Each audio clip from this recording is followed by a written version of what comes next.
highest carpet area up to 70% only in Jane's Home. 3 நாள் பயணமாக மத்திய கிழக்கு நாடுகளுக்கு போயிருக்காரு அமெரிக்க அதிபர் டொனால்டு ட்ரம்ப். அங்க சிரியானுடைய இன்னாள் அதிபரும் முன்னாள் பயங்கரவாதியுமான அல்ஷராவோட கை குலுக்கியிருக்காரு. ஒரு டைலாக் சொல்லுவாங்கல்ல, இங்க அடிச்சா அங்க வலிக்கும்னு. அதே மாதிரி ட்ரம்ப்பினுடைய இந்த கை குலுக்கல் அப்படிங்கிறது ஒரு பக்கம் இஸ்ரேலுக்கும் இன்னொரு பக்கம் ஈரானுக்கும் வலியை ஏற்படுத்தியிருக்கு. அது ஏன் அப்படிங்கிறத பத்தியும், இன்னொரு பக்கம் மிடில் ஈஸ்ட்ல ஒரு புதிய கூட்டணி உருவாகிறத நம்மளால கண்கூடாக பார்க்க முடியுது. அது எப்படி உருவாச்சு, கடந்த சில ஆண்டுகளாக நடந்த நிகழ்வுகள் எல்லாம் அதுக்கு எப்படி உதவி இருக்கு அப்படிங்கிறத அந்த டாட்ஸை எல்லாம் கனெக்ட் பண்ணியும் இந்த வீடியோல நம்ம பார்க்க போறோம். இது டிகோட் பை வெங்கட்.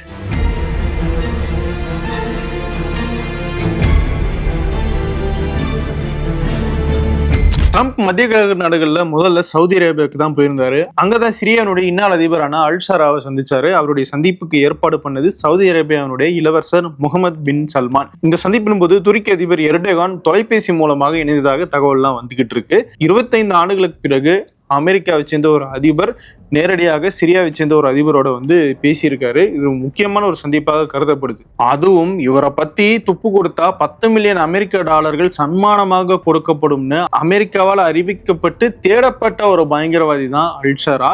இவருக்கு தடை செய்யப்பட்ட தீவிரவாத இயக்கமான அல் கைதாவோட தொடர்பு இருந்திருக்கு. அது மட்டும் இல்லை, இவர் தலைமை வகித்த ஹயாத் தஹரீர் அல்-ஷாம், அதாவது சுருக்கமா HTS சொல்லப்படுற அந்த அமைப்புமே அமெரிக்காவால் டிசம்பர் 2024 வரைக்கும் தடை செய்யப்பட்ட ஒரு தீவிரவாத இயக்கமாக அறிவிக்கப்பட்ட ஒரு அமைப்பு தான். ஆனா அல்ஷரா தலைமையிலான அந்த HTS தீவிரவாத அமைப்பு சிரியாவில் இருந்த அல் அசாத் அப்படிங்கிற அந்த அதிபரனுடைய ஆட்சியை கவிழ்த்து அவங்க சிரியாவினுடைய ஆட்சியை கைப்பற்றினாங்க. அதன் பிறகு அமெரிக்கா அந்த HTS மீது இருந்த பயங்கரவாத அமைப்பு அப்படிங்கிற அந்த டேகை நீக்கிட்டாங்க. இதை அடுத்துதான் இப்போ டொனால்டு ட்ரம்ப் அல்ஷராவோட கை குலுக்கியிருக்காரு. இந்த கை குலுக்கலுக்கு பின்னாடி 4 முக்கியமான விஷயங்களை நம்ம கவனிக்க வேண்டியிருக்கு.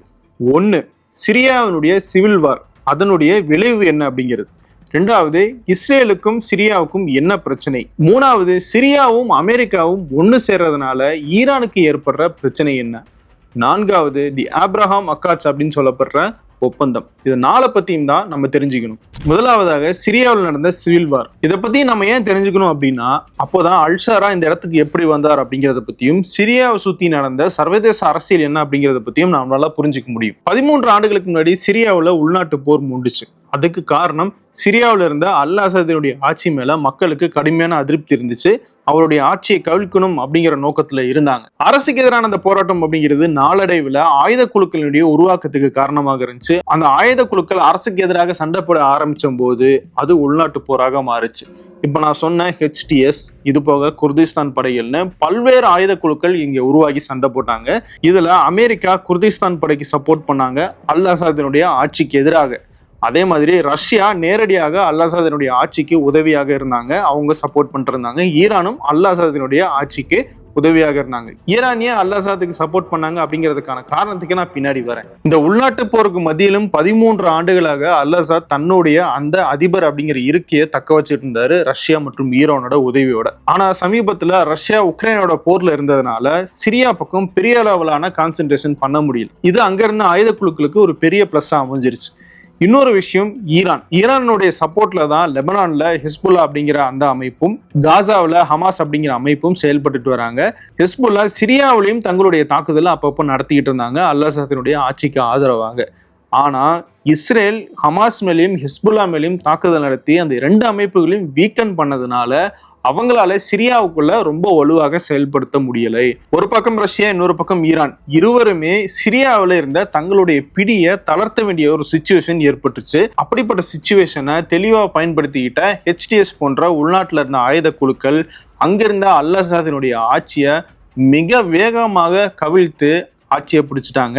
டிசம்பர் மாசம் தான் இந்த ஆட்சி கவிழ்ப்பு அப்படிங்கிறது மிக தீவிரமாச்சு. உடனடியாக ஆட்சி கவிழ்ப்பு நடந்தது. இப்போ சிரியாவில் அல்ஷரா தான் அதிபராக இருக்காரு. இதுக்கு முன்னாடியே அதிபராக இருந்த அல் அசாத் ரஷ்யாவில் இப்போ அடைக்கலமாக இருக்காரு. HTS அங்க ஆட்சியை பிடிச்சு அதிபராக அல்ஷரா ஆன பிறகு அங்க அமெரிக்கா சப்போர்ட்ல இருந்த ஆயுத குழுவான குர்து படைகள் உட்பட பல்வேறு ஆயுத குழுக்களை ஒன்றிணைச்சு அவற்றை சிரியாவினுடைய இராணுவத்துக்குள்ள கொண்டு வந்துடலாம் அப்படிங்கிற ஒரு முடிவுக்கு வந்தார் அல்ஷரா. அதுக்கான ஒப்பந்தங்களும் போடப்பட்டுருச்சு. இது ரொம்ப பாசிட்டிவான சைனாக அங்க பார்க்கப்படுது. அந்த வகையில இந்த செயல்பாட அமெரிக்கா தங்களுக்கு ரொம்ப சாதகமான விஷயமாக பாக்குறாங்க. டொனால்டு ட்ரம்ப் சிரியானுடைய அதிபர் அல்ஷராவை சந்திச்சு பேசும்போது தொலைபேசி இணைப்புல துருக்கியினுடைய அதிபர் எர்டோகான் இருந்தாருன்னு நான் சொல்லியிருந்தேன் இல்லையா.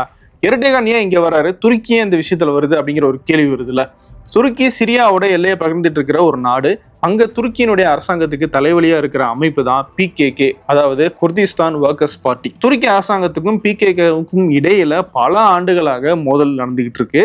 அந்த மோதல்ல துருக்கிக்கு சப்போர்ட் பண்ற வகையில தான் HTSக்கு சிரியாவில் சப்போர்ட் கொடுத்துட்டு இருந்தது துருக்கி. இந்த PKK அமைப்போட சிரியாவில் இருக்கிற கிளையாக தான் இந்த குர்து படைகளை பார்க்கப்படுது. அந்த குர்து படைகளுக்கு தான் அமெரிக்கா ஆதரவு கொடுத்துருந்தாங்க. இந்த குர்து படைகளுக்கு எதிராக செயல்படுறதுக்காக தான் இப்போ சிரியாவில் ஆட்சியை பிடிச்சிருக்கிற HTSக்கு துருக்கி சப்போர்ட் பண்ணிட்டு இருந்தாங்க. ஆனா இப்போ எப்படி சிச்சுவேஷன் மாறிடுச்சுன்னா, அங்க ஆட்சியை பிடிச்சிருக்கிற HTSோட இந்த குர்து படைகள் எல்லாருமே சமரசமாக போய் ஒன்றிணைஞ்சிடலாம் அப்படிங்கிற முடிவுக்கு வந்துட்டாங்க. அதன் விளைவு துருக்கிலையும் எதிரொலிச்சிருக்கு. எப்படின்னா, துருக்கியில இருக்கிற அந்த PKK அமைப்பு அப்படிங்கிறது தங்களுடைய சண்டையை முடிச்சுக்கிட்டு ஆயுதங்களை கீழே போடுறதுக்காக சம்மதிச்சிருக்காங்க. ஸோ ஓவராலா சிரியாவில் நடந்திருக்கிற அந்த மாற்றங்கள் அப்படிங்கிறது துருக்கிக்கு ஒரு பெரிய பிளஸ் பாயிண்டாக அமைஞ்சிருக்கு. துருக்கி தலைவலி இல்லாம இருக்கணும் அப்படின்னா அதுக்கு சிரியா தங்களுடைய கண்ட்ரோல்ல இருக்கணும், தங்களுடைய இன்ஃப்ளூயன்ஸ்ல இருக்கணும். அதனாலதான் நேத்து நடந்த அந்த சந்திப்பின் போது துருக்கியினுடைய அதிபர் எர்டோகானும் தொலைபேசி இணைப்புல இருந்தாரு. சரி, சவுதி அரேபியாவும் துருக்கியும் ஏன் இந்த சந்திப்பை ஏற்படுத்தினாங்க அப்படின்னா, சிரியா மேல பல்வேறு தடைகளை அமெரிக்கா விதிச்சிருந்தாங்க. ஏன்னா இதுக்கு முன்னாடி இருந்த அல்-அசாத் அரசாங்கம் அப்படிங்கிறது பல்வேறு கெமிக்கல் வெப்பன்ஸை யூஸ் பண்றாங்க, மனிதாபிமானமற்ற செயல்களில் ஈடுபடுறாங்க அப்படிங்கிற குற்றச்சாட்டெல்லாம் வச்சு பல்வேறு தடைகளை சிரியா மேல போட்டிருந்தாங்க. அந்த தடைகளை எல்லாம் நீக்கிறதுக்காக தான் இந்த சந்திப்பு நடத்தப்பட்டிருக்கு. டொனால்ட் ட்ரம்ப் தடைகளை நீக்கிறதாகவும் சொல்லியிருக்காரு. ஒட்டுமொத்தமா இந்த சிரியன் வாரம் நம்ம பார்த்தோம்னா, ரஷ்யா ஈரான் வெளியே போறாங்க, அமெரிக்கா தன்னுடைய இன்ஃப்ளூயன்ஸை சிரியாவுக்குள்ள கொண்டு வராங்க. இதுதான் அங்க நடந்திருக்கு. சரி, இப்ப நம்ம ரெண்டாவது விஷயத்துக்கு வருவோம். இஸ்ரேலுக்கு சிரியாவோட என்ன பிரச்சனை? அல்-அசாத் அரசாங்கத்தை அமெரிக்காவும் இஸ்ரேலும் எதிர்த்துட்டு இருந்தாங்க. இப்போ அல்-அசாத் ஆட்சி கவிழ்க்கப்பட்டுருச்சு, அங்க புதிய ஆட்சி அமைக்கப்பட்டுருச்சு அல்-ஷரா தலைமையில. ஆனாலும் சிரியா மேல இஸ்ரேல் தாக்குதல் நடத்திட்டு இருக்காங்க. ஏன் அப்படிங்கிற கேள்வி. முதல் விஷயம், சிரியாவில் ஒரு இஸ்லாமிய அரசு அமையறதே தங்களுக்கு ஒரு தலைவலியாக பாக்குறாங்க. ஏன்னா ஏற்கனவே பாலஸ்தீன், காசா, இன்னொரு பக்கம் இஸ்லாமிய அமைப்புகளோட தங்களுக்கு இருக்கிற பிரச்சனையோட சிரியாவும் சேர்ந்துடக்கூடாதுன்னு நினைக்குது இஸ்ரேல். அது முதல் விஷயம். ரெண்டாவது, சிரியாவில் சிரியன் ட்ரூஸ் அப்படின்னு சொல்லப்படுற ஒரு மதத்தை பின்பற்றும் சிறுபான்மையினர் இருக்காங்க. அவங்க இஸ்ரேலோட நெருங்கிய தொடர்பு கொண்டவங்க. இஸ்ரேலியும் ட்ரூஸ் அப்படிங்கிற அந்த மதத்தை சேர்ந்தவங்க நிறைய பேர் இருக்காங்க. அவங்க இஸ்ரேலினுடைய இராணுவத்திலையும் பணியாற்றுறாங்க. அந்த சிறுபான்மையினரை காப்பாற்றணும் அப்படிங்கிற ஒரு பொறுப்பும் இஸ்ரேலுக்கு இருக்கு. அப்படிங்கிறதுனாலதான் இஸ்ரேல் தொடர்ந்து சிரியா மேல தாக்குதல் நடத்திட்டு இருக்காங்க. சிரியாவுடைய வடக்கு பகுதி, அதாவது இஸ்ரேல் ஒட்டிய பகுதிகளில் இந்த சிரியன் ட்ரூஸினுடைய பாப்புலேஷன் அப்படிங்கிறது அதிகமாக இருக்கு. இந்த இரண்டு காரணங்களும் சிரியாவில் ஒரு புதிய ஆட்சி அமைஞ்சிருந்தாலும் இஸ்ரேலுக்கு ஒரு பயத்தை அங்கே ஏற்படுத்தி இருக்கு. இன்ஃபேக்ட் அமெரிக்காவுக்கு போயிருந்த இஸ்ரேல் பிரதமர் பெஞ்சமின் நெத்தனியாகு சிரியா மேல இருந்த தடைகளை நீக்கக்கூடாது அப்படிங்கிற ஒரு வலியுறுத்தலையும் செஞ்சுட்டு வந்திருந்தாரு. ஆனாலும் டொனால்ட் ட்ரம்ப் இப்போ அந்த தடைகளை நீக்கிறதாக அறிவிச்சிருக்காரு. இப்போ சிரியா மேல இந்த தடைகளை நீக்கினதோடு சேர்த்து பல்வேறு நடவடிக்கைகளை நம்ம கண்காணிச்சு பார்த்தோம்னா, இஸ்ரேலுக்கு எதிராக அமெரிக்கா செயல்பட்டுக்கிட்டு இருக்கோ அப்படிங்கிற ஒரு கேள்வி எழுப்புது. இஸ்ரேலும் அதை தான் நினைக்குது. ஒரு சந்தேகத்தோட அமெரிக்காவை பார்க்குறாங்க. இன்னும் நம்ம அமெரிக்காவுக்கு நண்பர்களாக தான் இருக்கோமா அப்படிங்கிற ஒரு கேள்வி இஸ்ரேலுக்கு எழுந்திருக்கிறதாக சொல்றாங்க. அதை பத்தி நம்ம தெளிவா டீகோட் நிகழ்ச்சியில ஒரு வீடியோல பார்த்திருக்கோம். அதுக்கான லிங்கை நான் டிஸ்கிரிப்ஷன்ல கொடுக்குறேன், அதையும் பாருங்க. இந்த விஷயத்துல இன்னும் கிரேட்டர் கிளாரிட்டி உங்களுக்கு கிடைக்கும். ஈரானுக்கு இதுல என்ன சிக்கல்? ஈரான் ஆக்சிஸ் ஆஃப் ரெசிஸ்டன்ஸ் அப்படின்னு ஒண்ணு மிடில் ஈஸ்ட்ல வச்சிருக்காங்க. அதன் அடிப்படையில் தான் சிரியாவில், லெபனான்ல, பாலஸ்தீன்ல, காசாவில், இன்னொரு பக்கம் ஏமன்லன்னு தங்களுடைய செல்வாக்க வேற வேற அமைப்புகள் மூலமாக செயல்படுத்திட்டு வராங்க. லெபனான்ல ஹெஸ்புல்லா, காசாவில் ஹமாஸ், ஏமன்ல ஹவுதிகள்னு பல்வேறு அமைப்புகளோட தொடர்பு வச்சு செயல்பட்டுக்கிட்டு இருக்காங்க. அந்த அமைப்புகளுக்கெல்லாம் ஆயுதங்களும் பயிற்சிகளும் பணமும் கொடுக்கறது ஈரான் தான் அப்படிங்கிறது சர்வதேச அளவில் வைக்கப்படுற குற்றச்சாட்டு. இந்த ஆக்சிஸ் ஆஃப் ரெசிஸ்டன்ஸுக்கு ஆயுதங்களும் சரி, நிதியும் சரி கொண்டு சேர்க்கறதுக்கான ஒரு முக்கியமான வழியாக இருந்தது தான் சிரியா. சிரியாவில் இதுக்கு முன்னாடி அல்-அசாத் ஆட்சி இருந்ததுனால ஈரானுக்கு அது சாதகமாக இருந்துச்சு. இப்போ அந்த ஆட்சி கவிழ்க்கப்பட்டதுனால சிரியாவுக்கு அந்த ஆக்சிஸ் ஆஃப் ரெசிஸ்டன்ஸ்க்கான பாதை அப்படிங்கிறது கட் பண்ணப்பட்டிருக்கு. ஸோ அந்த ஆக்சிஸ் ஆஃப் ரெசிஸ்டன்ஸ் கட் ஆகிருக்கு அப்படிங்கிறதுனால முன்பை மாதிரி ஈரானால அந்த ஆக்சிஸ் ஆஃப் ரெசிஸ்டன்ஸ்ல இருக்கிற அந்த அமைப்புகளுக்கு சப்ளைஸையோ அவங்களோட தொடர்பையோ மேற்கொள்ள முடியல. இது ஈரானுக்கு கடுமையான ஒரு நெருக்கடியை ஏற்படுத்தியிருக்கு. ஏன்னா ஈரான் மிடில் ஈஸ்ட்ல இந்த ஆக்சிஸ் ஆஃப் ரெசிஸ்டன்ஸ் மூலமாக தான் தங்களுடைய பவரை நிலைநாட்டிக்கிட்டு இருந்தாங்க. இன்னொரு பக்கம் ரஷ்யாவும் சிரியாவில இருந்து வெளியேற சூழ்நிலை ஏற்பட்டதுனால ஈரான் பெரிய அளவுல வலுவிழந்திருக்காங்க அப்படின்னு நம்ம சொல்லலாம். ஈரான் இப்படிப்பட்ட ஒரு சூழ்நிலையில இருக்கும்போது தான் அமெரிக்கா ஈரானை திரும்பவும் அந்த அணுசக்தி ஒப்பந்தத்துக்குள்ள ஈரானை கொண்டு வரதுக்கான முயற்சியில் ஈடுபட்டிருக்கு. அதுல அமெரிக்காவும் ஈரானும் 3 கட்ட பேச்சுவார்த்தைகளை நடத்தியிருக்காங்க. இதுக்கு முன்னாடி டொனால்ட் ட்ரம்ப் ஆட்சியில இருந்த போதுதான் ஈரானோட இருந்த அந்த அணுசக்தி ஒப்பந்தத்திலிருந்து அவர் வெளியேறினாரு. ஆனா இப்ப திரும்பவும் அதே ட்ரம்ப் தான் அந்த அணுசக்தி ஒப்பந்தத்துக்குள்ள ஈரானை கொண்டு வரணும் அப்படிங்கிற ஒரு முயற்சியில ஈடுபட்டிருக்காரு.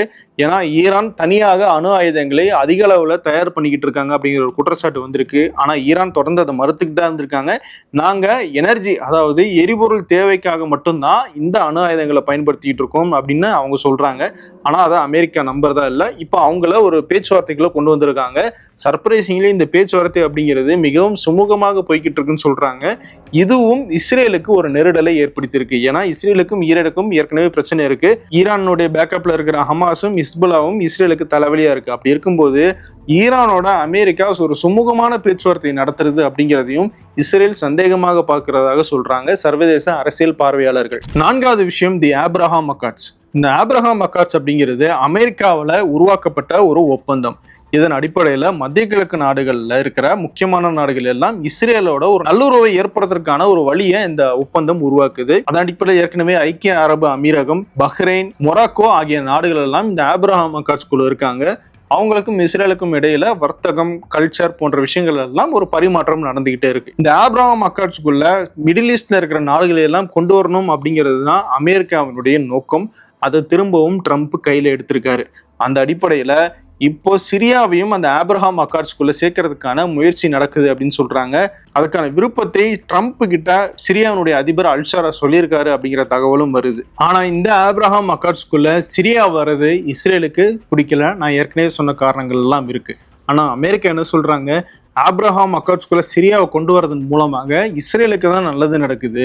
இஸ்ரேலினுடைய ஒரு ஒப்பந்தத்துல ஒரு நாடு வருதுன்னா அந்த நாடு எப்படி இஸ்ரேலுக்கு எதிராக செயல்படுவாங்க அப்படிங்கிற ஒரு வாதம் வைக்கப்படுது. ஆனா இஸ்ரேல் அதை எவ்வளவு தூரம் ஏத்துப்பாங்க அப்படிங்கிறது தெரியல. காசாவோட இந்த தாக்குதல் முடிஞ்சதுக்கு பிறகுதான், காசாவோட ஒரு ரெசல்யூஷன் கிடைச்ச பிறகுதான் நாங்க இந்த ஆப்ரஹாம் அக்கார்ட்ஸ்குள்ள திரும்பவும் போவோம் அப்படிங்கிறத இஸ்ரேல் அதிகாரப்பூர்வமாக அறிவிச்சிருக்காங்க. இதை பார்த்தாலே நமக்கு தெரியுது ட்ரம்பினுடைய நடவடிக்கைக்கு இஸ்ரேல் கிட்ட இருந்து கிரீன் சிக்னல் கிடைக்கல அப்படிங்கிறது. இந்த ஆப்ரஹாம் அக்கார்ட்ஸ்ல அமெரிக்காவோட நல்லுறவுல இருக்கிற சவுதி, கத்தார் போன்ற நாடுகள்லாம் இல்லை. அதுக்கு சவுதி சொன்ன காரணம் என்னன்னா, காசா, பாலஸ்தீன் அப்படிங்கிற ஒரு முக்கியமான விஷயம் இருக்கு. பாலஸ்தீனத்துக்கு சர்வதேச அளவுல ஒரு நாடாக அங்கீகாரம் கொடுக்கல அப்படின்னா நாங்க ஆப்ரஹாம் அக்கார்ட்ஸ்குள்ள வர முடியாது அப்படிங்கிற ஒரு தெளிவான ஸ்டாண்ட்ல இந்த நாடுகள் இருக்காங்க. அதனால அவங்கள ஆப்ரஹாம் அக்கார்ட்ஸ்குள்ள கொண்டு வர முடியல அமெரிக்காவால. இப்ப கூட டொனால்ட் ட்ரம்ப் என்ன சொல்லியிருக்காருன்னா, ஆப்ரஹாம் அக்கார்ட்ஸ்குள்ள வரதை பத்தி சவுதி அரேபியா அவங்களுக்கு எப்ப விருப்பம் இருக்கோ அப்போ முடிவெடுத்து சொல்லுவாங்க அப்படிங்கிற ஒரு சுமூகமான பேச்சோட முடிச்சிருக்காரு. நான் இப்ப சொன்ன இந்த 4 விஷயங்களையும் நம்ம ஒன்னா இணைச்சு ஒரு கழுகு பார்வையில பார்க்கும்போது நமக்கு ஒண்ணு தெளிவா புரியும். மிடில் ஈஸ்ட்ல அமெரிக்காவுக்கு இருந்த எதிர்ப்பு அப்படிங்கிறது பெரிய அளவுல குறைஞ்சிருச்சு. மிடில் ஈஸ்ட்ல அமெரிக்காவுடைய நண்பர்கள் அப்படிங்கிறவங்க அதிகமாகிட்டாங்க. ஆப்ரஹாம் அக்கார்ட்ஸ்குள்ள சவுதி அரேபியாவும் கத்தாரும் இல்லைனாலும் இப்போ டொனால்ட் ட்ரம்ப் அங்கே போயிருக்கும் போது அமெரிக்காவோட அவங்க செஞ்சுக்கிட்ட வர்த்தக ஒப்பந்தம் அப்படிங்கிறது 2 நாடுகளுக்கும் இடையில எப்படிப்பட்ட உறவு இருக்கு அப்படிங்கிறத நமக்கு சொல்லும். சவுதி அரேபியா 10 பில்லியன் அமெரிக்க டாலர்களுக்கு ஆயுதம் வாங்குறதுக்கான அந்த ஒப்பந்தம் செய்திருக்கிறதாகவும், கத்தார்ல அது 1.2 ட்ரில்லியன் டாலர்கள் அளவுக்கு இருக்கு அப்படிங்கிற தகவலும் நமக்கு வந்துகிட்டு இருக்கு. அப்போ அமெரிக்காவோட இந்த 2 நாடுகளும் நெருங்கிய தொடர்புல இருக்காங்க. அதே நேரம் தங்களுடைய பகுதியில் இருக்கிற தங்களுடைய உரிமைகளையும் அவங்க விட்டு கொடுக்கறதுக்கு தயாராக இல்லை.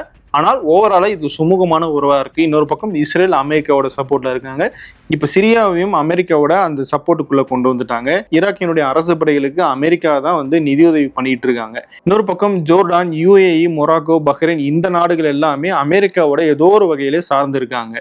இப்படி எல்லாத்தையுமே நம்ம சேர்த்து பார்த்தோம்னா ஓவராலா அமெரிக்கா மிடில் ஈஸ்ட்டை கிட்டத்தட்ட தங்களுடைய கண்ட்ரோலுக்குள்ள கொண்டு வந்துட்டாங்க அப்படிங்கிற மாதிரி தான் நமக்கு தெரியுது. இன் ஃபியூச்சர் அமெரிக்கா இஸ்ரேலை மிடில் ஈஸ்டுக்கான ஒரு மேனேஜராக வச்சுக்கிட்டு தங்களுடைய இன்ஃப்ளூயன்ஸை இஸ்ரேல் மூலமாக செயல்படுத்துறதுக்கு முயற்சி பண்ணுவாங்க அப்படிங்கிற ஒரு கணிப்பும் சர்வதேச அரசியல் பார்வையாளர்களால செய்யப்படுது. இப்போ நம்ம பார்த்தது சர்வதேச அரசியல்லே ஒரு இன்ட்ரெஸ்டிங்கான ஸ்டோரியாக இருந்திருக்கும். இது போன்ற பல்வேறு வீடியோக்களை நம்ம தொடர்ந்து டிகோட் நிகழ்ச்சியில் கொடுத்துக்கிட்டு இருக்கோம். வேறொரு வீடியோவில் உங்களை மீண்டும் சந்திக்கிறேன். நன்றி. Big clubhouse, tiny living room, more common space but less living space. Highest carpet area up to 70% only in Jane's home.